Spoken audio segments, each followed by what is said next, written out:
Good morning, Emmanuel Christian School, and welcome to our Monday morning assembly. And just like every Monday assembly, this is our Bible assembly. We'll be learning together from the Bible. But there are lots of things this morning that will feel different for me and for you. And two of the main things I can think of are that the place for all of us is different. I'm at the top of my house with a big map of Africa behind me, and I suspect you're somewhere in your house at home this morning. And the other thing that's changed for all of us is the people we've seen this morning, because normally by this time on a Monday I've seen Mrs. Fels and Mrs. Phillips and Mrs. Kuiper and Mrs. Cunningham and Mr. Guy and Mrs. Chappell and Mrs. Senanu and Mrs. Darwish, and I haven't seen any of them today. And normally by this time you'll have seen your teachers and your friends and caught up a little bit after the weekend. All of us are going through change at the moment, lots of different changes. And when your parents first send you to Emmanuel, I spend some time with them talking about change, and I wanted today to share some of the things I say to your parents when they bring you to Emmanuel. When you bring your child to school, it's a really exciting thing. It's an exciting moment when they're big enough to be at school, learning together with others. And parents are excited about that. But they can also be anxious and worried too, because they don't know what life will look like and feel like when you're not around all the time with them. They don't know what life will be like for you at school when you're there and the friends you'll make and the things you'll learn. They worry because change is around the corner and they don't know what it will be like. And so I say 3 things about change that it's important for all of us to remember. And the first is this, that change is normal.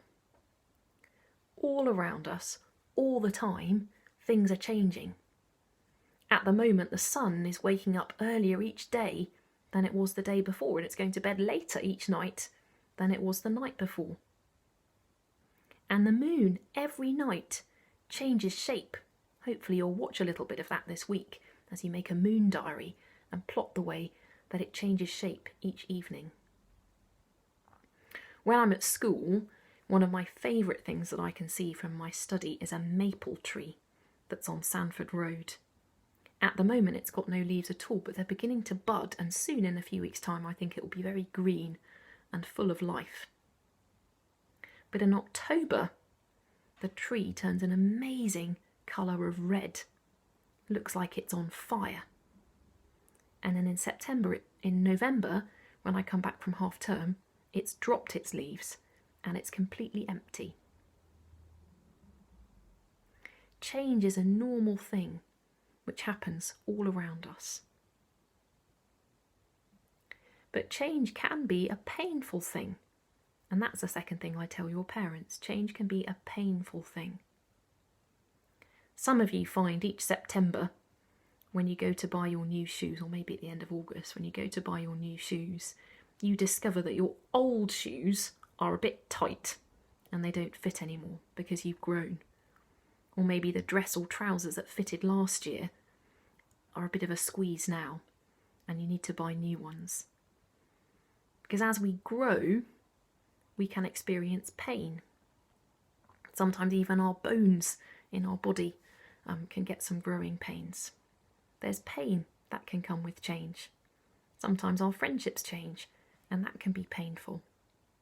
And as grown-ups, we experience pain in lots of other ways as we grow and change as well. Sometimes we're not as fast as we used to be, or maybe a bit creakier than we used to be, or we have responsibilities that we didn't used to have. Change happens all the time, and it can be painful.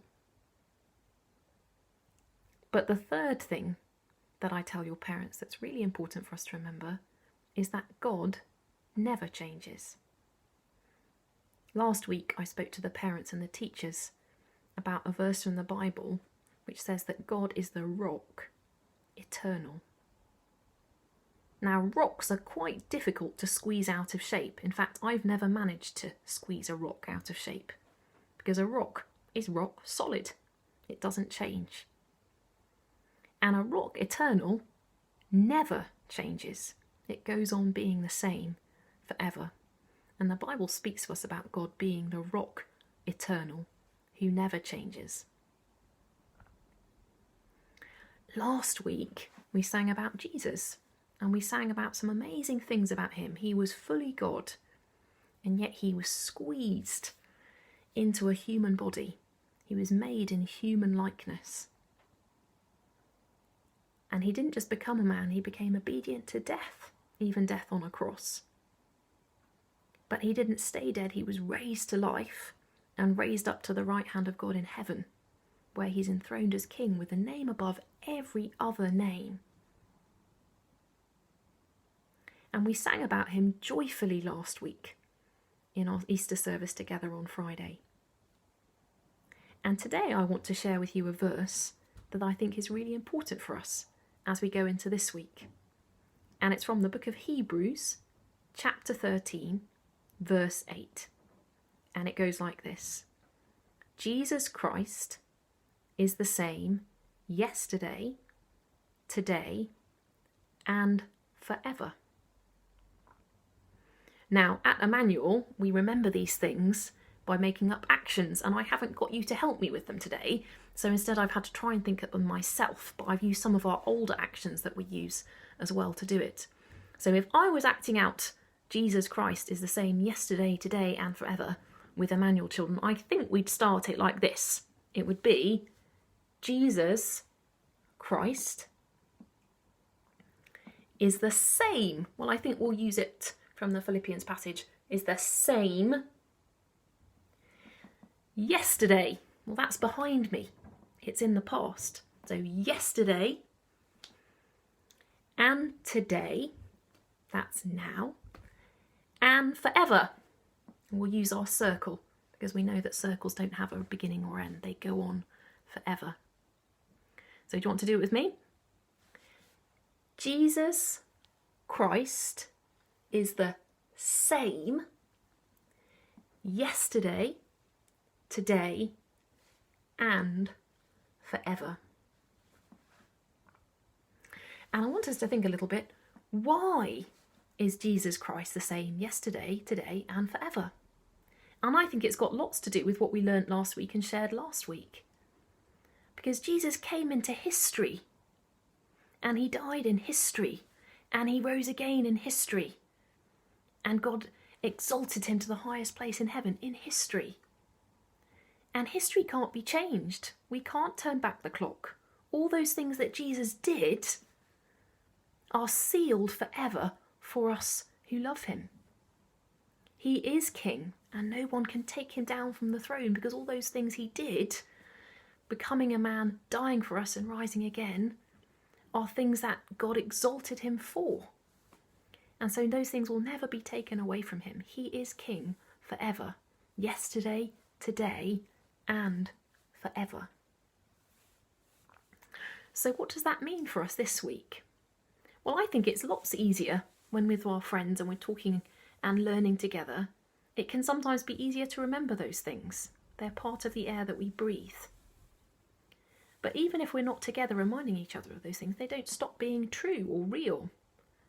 Everything that Jesus did in the past is still ours today as we trust in him and live for him today in the change that we're going through. And today, just like yesterday, we can ask Jesus to be present in all that we do and all that we do with our families together, and say, Jesus, be here, present amongst us, just as you are at Emmanuel, God with us, at the school where we know you're present. Jesus, we also pray that today you would be present with us in our families, in our learning together. You would make yourself known. And we can also say, Jesus, for as long as we are away from one another at school, we thank you that your promise to be with us doesn't stop.